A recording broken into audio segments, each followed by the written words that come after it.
बच्चों, आज हम पढ़ेंगे किसी बिंदु आवेश के कारण वैद्युत क्षेत्र की तीव्रता। पिछले टाइम पे हमने पढ़ा था कि वैद्युत क्षेत्र क्या होता है, वैद्युत क्षेत्र की तीव्रता क्या होती है, वैद्युत बल रेखाएं क्या होती है। आज हम पढ़ेंगे कि अगर कोई बिंदु आवेश है, अगर ये बिंदु आवेश Q है, तो इसके कारण किसी बिंदु पर, किसी अन्य बिंदु पर रखे किसी परीक्षण आवेश पर वैद्युत क्षेत्र की कितनी तीव्रता होगी, इसकी हम गणना करेंगे। तो इसके लिए मानते हैं कि माना एक Q कूलाम का आवेश के परावैद्युतांक वाले माध्यम में रखा है। इस आवेश से स्मॉल r दूरी पर एक अन्य परीक्षण आवेश जो Q0 है उसको रख दिया गया है। तो ये Q आवेश अगर बिंदु A पे स्थित है और ये बिंदु B पर स्थित है, तो बिंदु B पर A के कारण वैद्युत क्षेत्र की तीव्रता कितनी होगी, ये हमें ज्ञात करना है।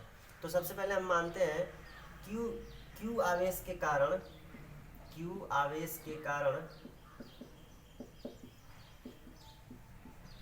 Q0 पर बल, उसको बोलेंगे F।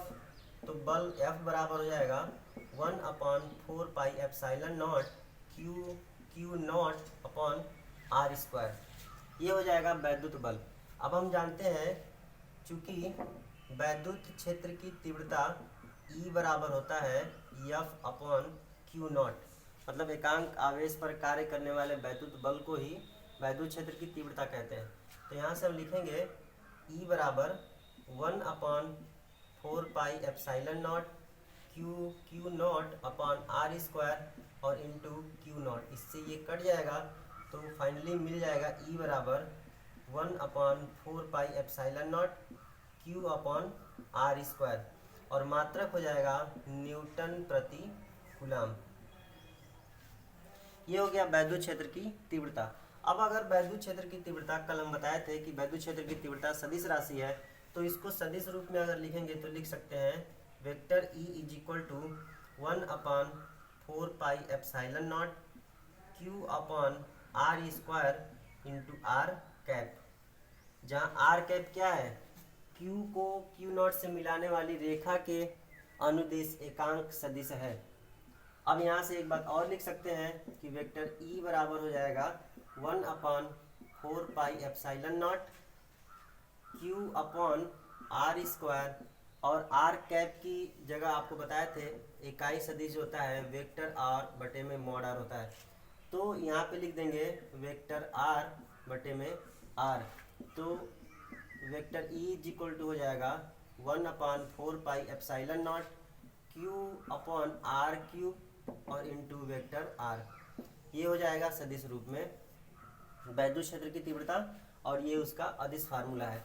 अब अगर वैद्युत क्षेत्र की तीव्रता सदिश राशि है तो इसकी दिशा होगी, अब अगर इसको पॉजिटिव मानते हैं, अगर हम मानते हैं कि ये Q कूलाम का आवेश धनावेश है, तो और परीक्षण आवेश सदैव धनात्मक होता है, तो प्लस और प्लस एक दूसरे को प्रतिकर्षित करेंगे, जिसके कारण ये इसको दूर हटाने की कोशिश करेगा। ये वैद्युत बल की दिशा हो गई।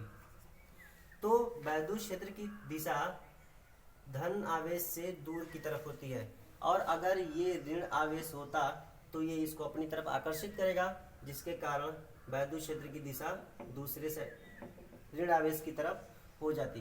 तो हमने ये सीखा कि वैद्युत क्षेत्र की तीव्रता होती कितनी है, और इसका मात्रक हो जाएगा न्यूटन प्रति कूलाम।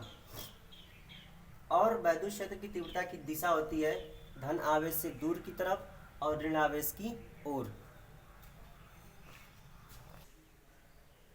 अब हम पढ़ने जा रहे हैं बहुल आवेश के कारण वैद्युत क्षेत्र की तीव्रता। इसका मतलब, बहुल आवेश का मतलब ये होता है कि जब किसी स्थान पर 2 या 2 से अधिक आवेश रखे हो तो उसको बहुल आवेश या एक आवेशों का निकाय कहते हैं। तो बहुल आवेश के कारण अगर किसी बिंदु पर वैद्युत क्षेत्र की तीव्रता निकालना होगा तो इसके लिए हम अध्यारोपण के सिद्धांत का पालन करते हैं, जिसमें ये बताया गया है कि किसी बिंदु पर वैद्युत क्षेत्र की तीव्रता अलग अलग आवेशों के, किसी बिंदु पर वैद्युत क्षेत्र की तीव्रता अलग अलग आवेशों के तीव्रताओं के सदिश योग के बराबर होता है।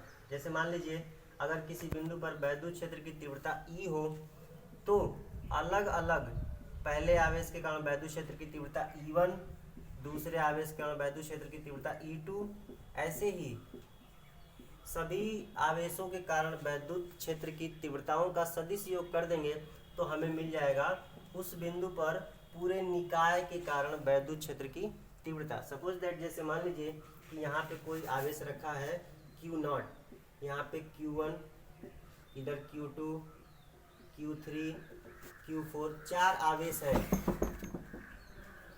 तो इस पहले आवेश कारण यहाँ वैद्युत क्षेत्र की तीव्रता निकाल लेंगे वेक्टर E1, दूसरे आवेश कारण वैद्युत क्षेत्र की तीव्रता वेक्टर E2, तीसरे आवेश कारण वेक्टर E3, चौथे आवेश कारण वैद्युत क्षेत्र की तीव्रता वेक्टर E4।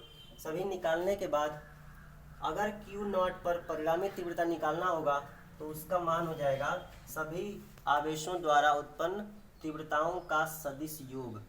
अब इसमें हम ये देखते हैं कि E1 कितना होगा, तो E1 बराबर लिख लेंगे 1/4 pi epsilon not Q1 Q0 अपन पहले आवेश कारण है तो ये हो जाएगा Q1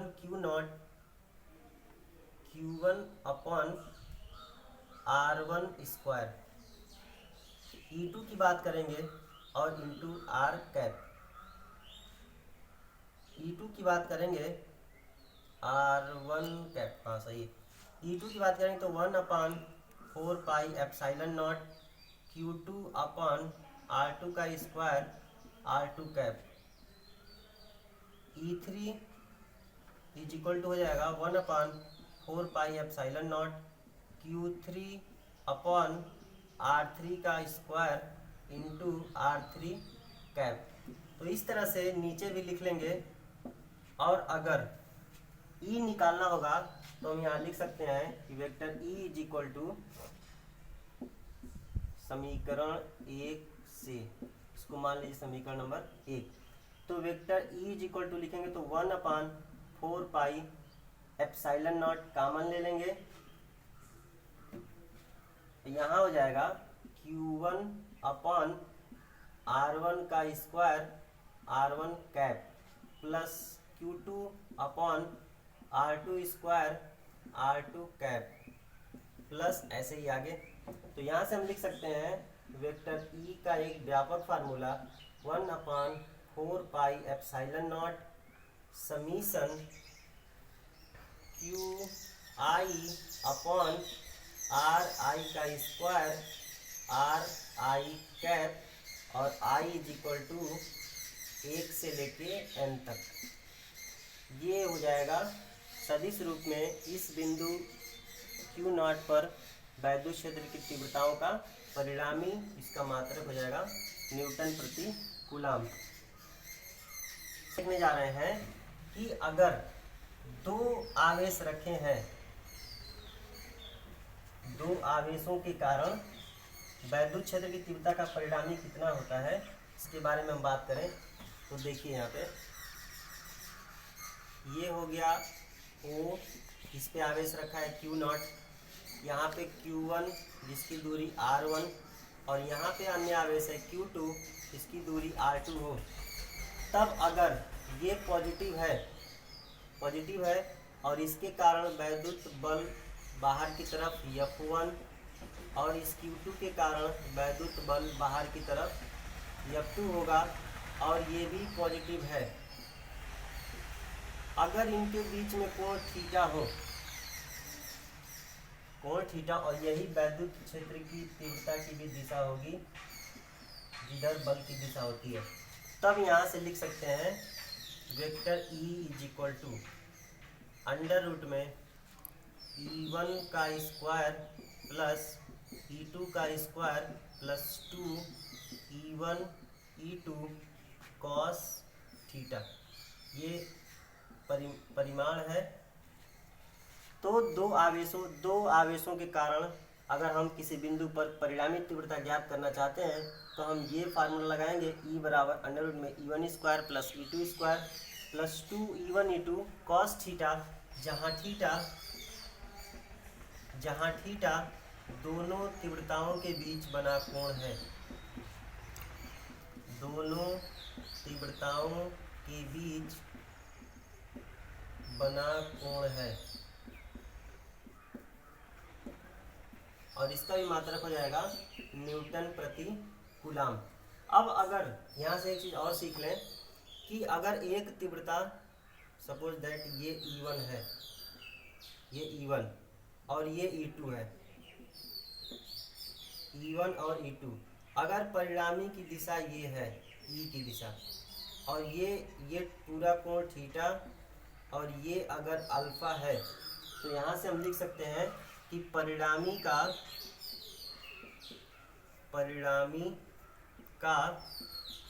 E1 से कोण या झुकाव tan अल्फा बराबर लिख सकते हैं E2 plus E2 sign theta upon E2 sign theta upon E1 plus E2 cos theta. ये है E1 से कोण। अब यहाँ पे एक चीज़ और समझ लें कि अगर परिणामी का E2 से कोण ये पूछा हो तो लिख सकते हैं tan, अगर ये बीटा है तब लिखेंगे tan beta is equal to E1 sine theta upon E2 plus E1 cos theta. इस फार्मूले का हम उपयोग करके किसी भी तीव्रता के साथ झुकाव, हम परिणामी का झुकाव ज्ञात कर सकते हैं। अब हम पढ़ेंगे वैद्युत क्षेत्र की तीव्रता और दूरी के बीच में ग्राफ। तो अगर यहाँ पे हम ग्राफ बनाते हैं, इस पे r² रखें